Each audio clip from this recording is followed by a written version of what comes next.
Good morning students. आज हमारे पास lesson number 7 विद्युत धारा के चुंबकीय प्रभाव का भाग नंबर 4 है, जिसमें हम आपको बायो-सावर्त नियम के अनुप्रयोगों के बारे में बता रहे हैं। तो स्टूडेंट्स, आज का हमारा दूसरा अनुप्रयोग है लंबे तथा सीधे धारावाही तार के लिए चुंबकीय क्षेत्र का परिकलन।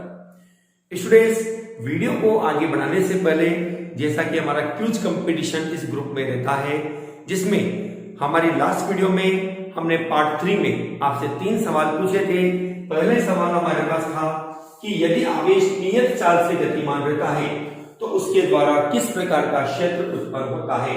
तो स्टूडेंट्स, इस क्वेश्चन का आंसर आपके पास बनता है कि यदि नियत वेग से गतिमान है तो ऐसी स्थिति में विद्युत क्षेत्र व चुंबकीय क्षेत्र दोनों का निर्माण होता है।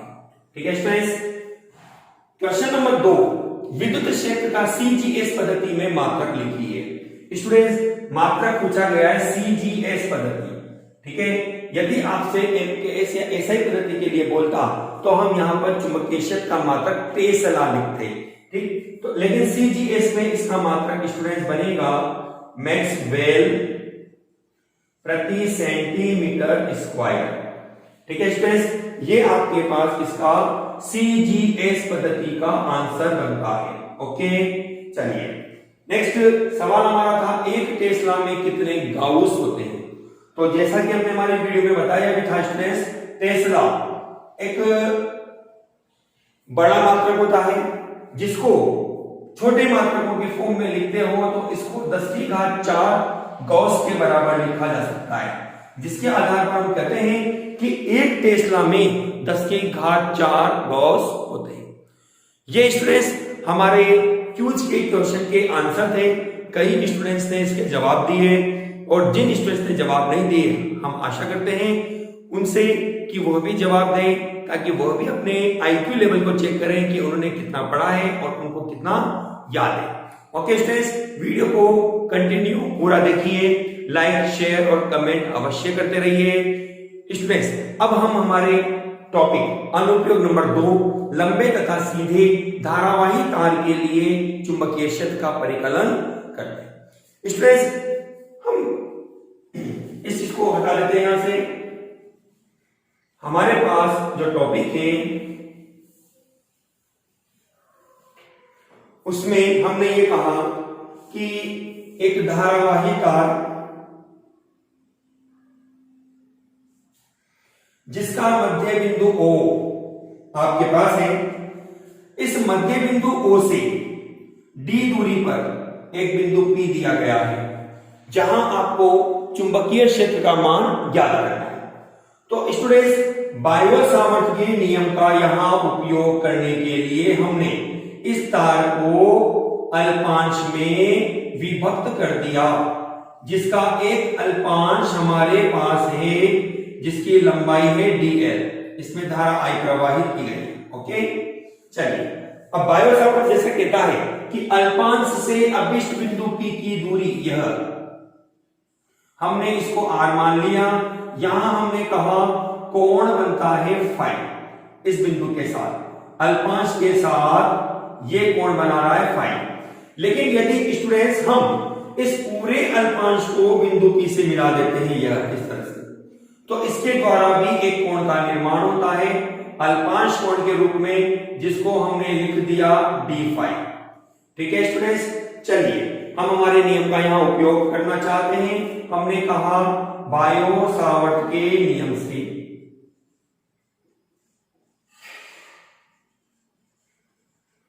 आपके पास बनेगा dB बराबर होगा μ0/4 पाई I dl sin theta upon r square. समीकरण नंबर स्टूडेंट्स हमारे पास बनती है 1 नंबर। चलिए हम इसको आगे बढ़ाते हैं वीडियो को, जिसमें हमने कहा हमने बिंदु B से एक लंब डाला।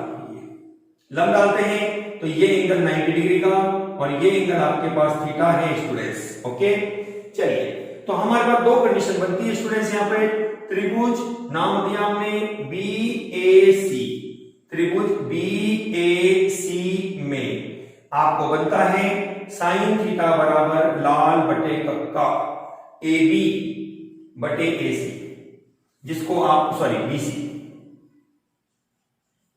जिसको आप मैंने गलत लिख दिया स्टूडेंट्स, उल्टा लिख दिया वैल्यू, बीसी बटे ए बी, जिसको आप लिखेंगे बीसी बटे डीएल, या बीसी बराबर होगा डीएल साइन थीटा।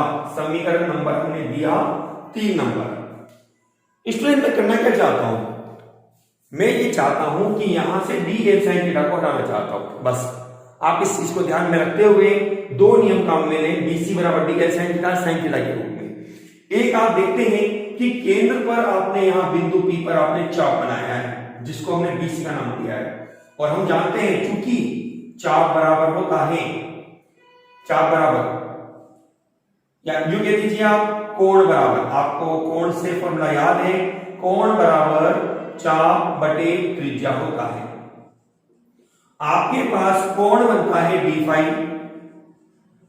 चाप आपके पास है बीसी, और त्रिज्या आपके पास है टीबी, जिसको आप लिख सकते हैं बीसी बटे टीबी का मान आपके पास है आर, या हमारे प्राप्त होगा बीसी बराबर होगा R d phi number 4। Okay students, अब हम क्या करते हैं, हम देखते हैं कि समीकरण 3 भी बीसी को दर्शाती है और 4 भी बीसी को दर्शाती है।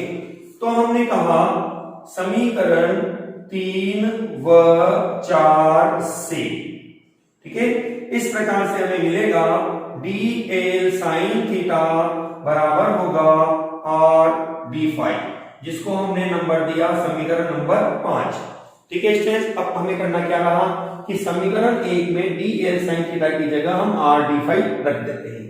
तो हमने कहा समीकरण 1 व 5 से आपको मिलेगा dB बराबर होगा म्यू नॉट अपॉन 4 पाई आई dl, dl को आपने साइन थीटा को आपने एलिमिनेट कर दिया, इससे आर डी फाई, और एक आर से एक आर कट जाएगा, तो आपके पास बनता है डी फाई बटे आर, समीकरण नंबर 6।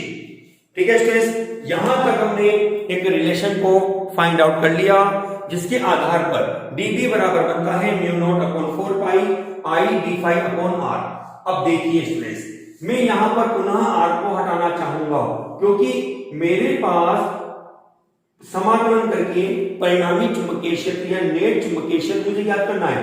तो मुझे यहां पर कोशिश करनी है कि जो भी मैं प्रोसेस बनाऊं वह फाई के रेस्पेक्ट में बनाऊं, ताकि मैं उसका इंटीग्रेशन कर पाऊं। तो स्टूडेंट्स, हमारे पास यहां एक त्रिभुज बनता है, ये वाला, ये त्रिभुज आपके पास बनता है। तो हमने कहा चित्र में त्रिभुज, नाम इसका है बीपीओ, बीपीओ से। बीपीओ में हम देखते हैं एक तो हमारे पास आधार है, एक कर्ण है। तो ऐसा त्रिकोणमितीय फलन जिसमें आधार और कर्ण आता है, हम जानते हैं कोस थीटा बनता है, तो कोस फाई बराबर आपको मिलेगा लाल बटे कक्का आधार बटे कर्ण ओपी बटे आपको मिलेगा बीपी, या लिख सकते हो ओपी का मान है डी बटे आर, तो आपको प्राप्त होगा आर बराबर डी बटे कॉस फाई, समीकरण नंबर 7 आपको प्राप्त होती है। ठीक है स्टूडेंट्स, अब हम क्या करेंगे, समीकरण नंबर 7 को रख देंगे 6 में। तो हमने कहा समीकरण 6 व 7 से आपको क्या वैल्यू प्राप्त होगी, मैं इसको अदर साइड पे लिख रहा हूं, यहां पे डेरिवेशन थोड़ी बड़ी है स्टूडेंट्स। तो हमने 6 और 7 को शामिल किया, dB बराबर बनेगा mu naught upon 4 pi I, R का मान रखा आपने d, और cos फाई ऊपर चला जाएगा, और d फाई। ये स्टूडेंट्स हमारे पास आती है समीकरण नंबर 8। ठीक है स्टूडेंट्स, अब हमें करना क्या था, ये तो हमने केवल अल्पांश भाग के लिए चुंबकीय क्षेत्र का परिकलन किया है, जबकि हमें संपूर्ण तार के लिए चुंबकीय क्षेत्र का मान ज्ञात करना है। तो हमने क्या किया, तार के प्रारंभिक और अंतिम सिरे को बिंदु P से मिला दिया इस तरह से। तो यहां स्टूडेंट्स अपने पास कोण बनता है ये वाला, ये कोण बनता है, और यहां अपने पास कोण बनता है ये वाला। तो मैंने इसको तो लिख दिया φ1।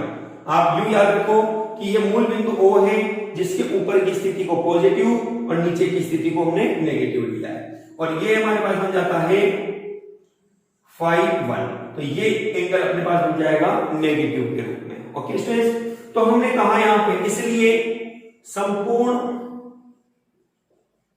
तार के लिए चुंबकीय क्षेत्र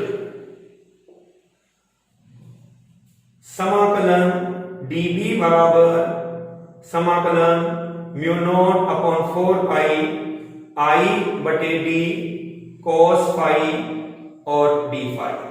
ठीक है, समाकलन में हमने लिमिट बना दी 0 से b, यहां लिमिट बनाई -φ1 से प्लस के φ2।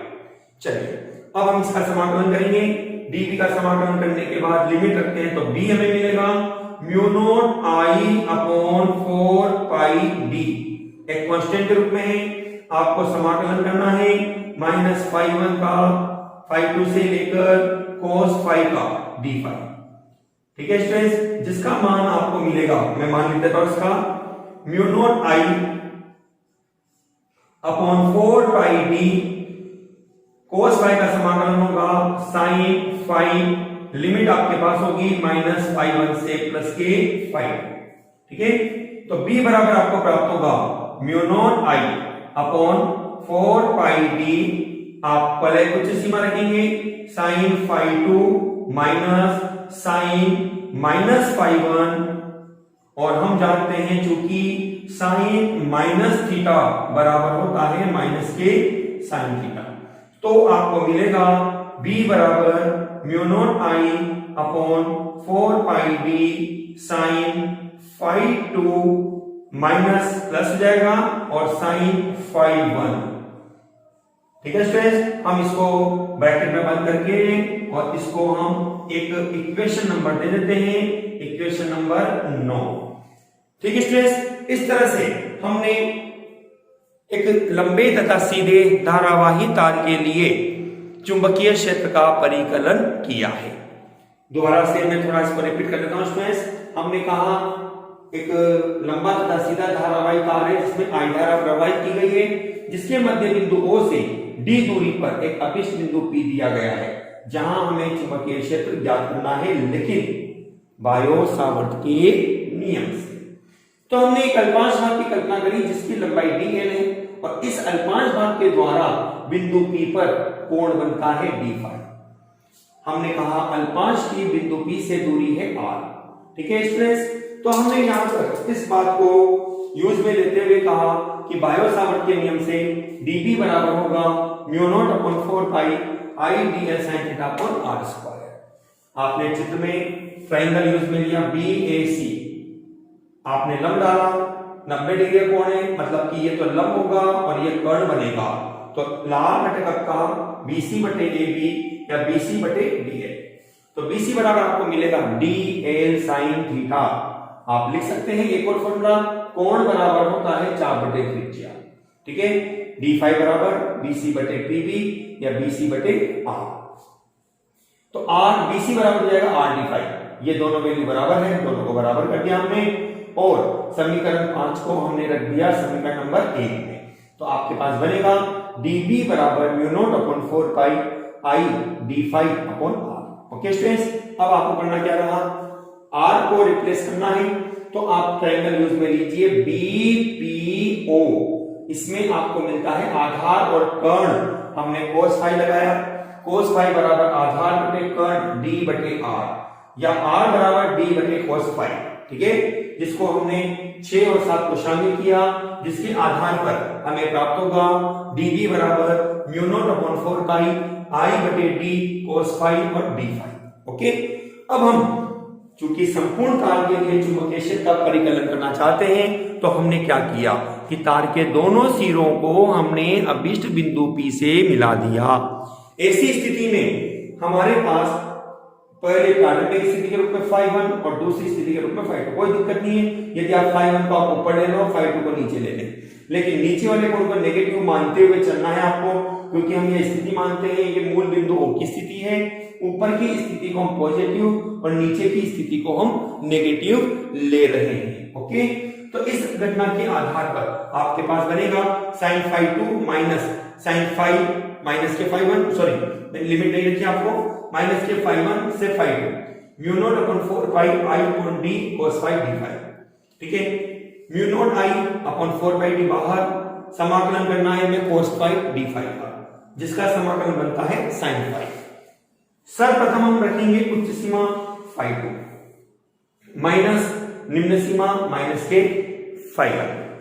ठीक है, चूंकि हम जानते हैं साइन माइनस थीटा बराबर होता है माइनस के साइन थीटा, तो आपके पास बनेगा b बराबर mu naught i upon 4 pi d sine φ1 plus sine φ2। कोई दिक्कत नहीं है। यदि आप इसको φ1 प्लस φ2 के रूप में भी बोल दें, सॉरी साइन φ1 प्लस साइन φ2 के रूप में भी बोल देते हैं। स्टूडेंट्स, ये तो हमने लंबे तथा सीधे धारावाही तार के लिए चुंबकीय क्षेत्र का परिकलन किया। अब हम ये देखना चाहते हैं इसकी विभिन्न स्थितियों के रूप में कि यदि आपके पास जो तार है वह तार एक अनंत लंबाई का हो तो ऐसी परिस्थिति में क्या होगा। ठीक है स्टूडेंट्स, मैं इसको यहां से मिटा देता हूं, चित्र को भी हम मिटा देते हैं। हमने स्पेशल नोट के रूप में कहा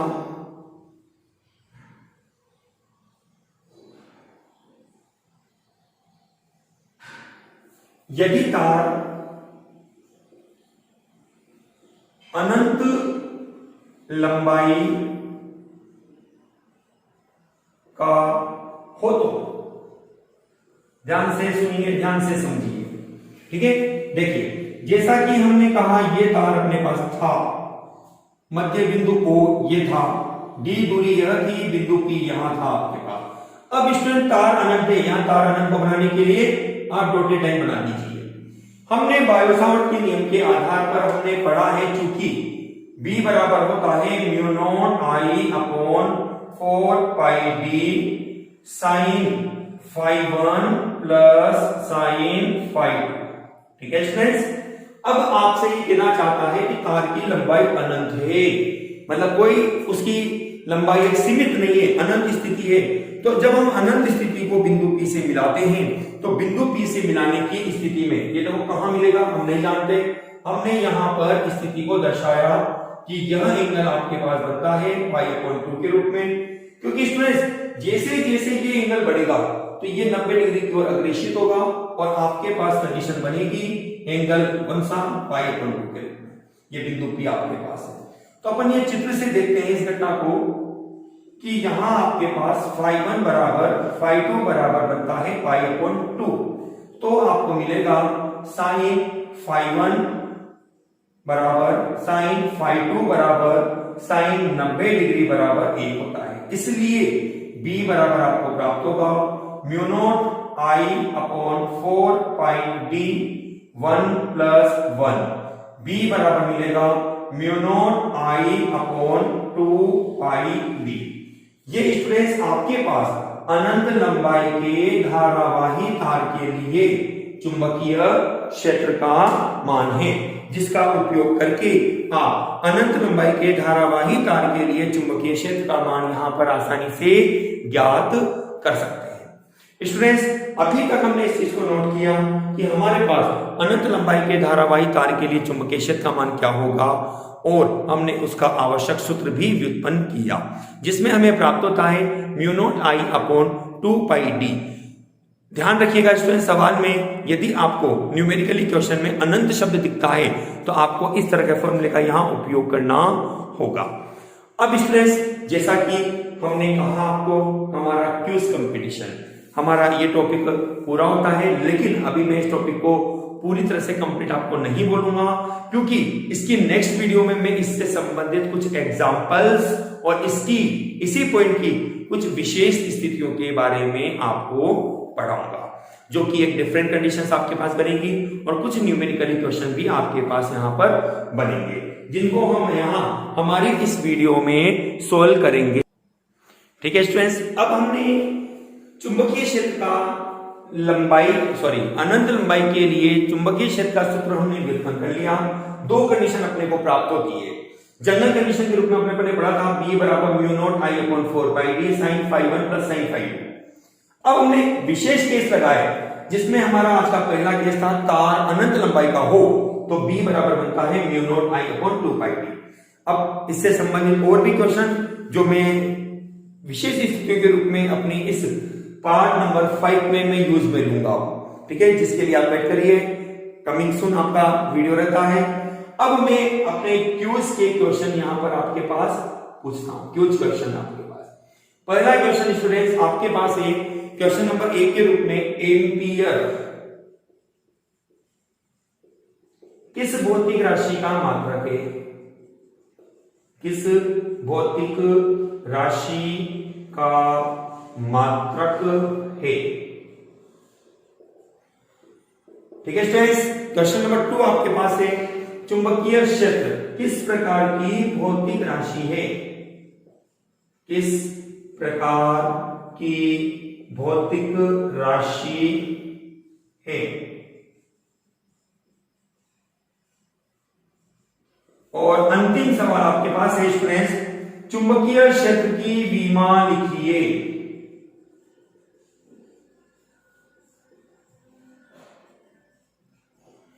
ठीक है स्टूडेंट्स, ये आज हमारे क्यूज के 3 क्वेश्चन हैं। जल्दी जल्दी से इनके जवाब हमारे कमेंट बॉक्स में डालिए। वीडियो को जल्दी से पूरा देखकर अपने इन क्वेश्चनों का आंसर दीजिए। ठीक है स्टूडेंट्स, पुरानी वीडियो का दोहरान अवश्य करते रहिए, क्योंकि लेसन नंबर 7 आपका एक बहुत इंपॉर्टेंट टॉपिक्स है, बहुत इंपॉर्टेंट लेसन है और काफी बड़े मार्क्स का चैप्टर भी आपका बनता है। Okay students, thank you.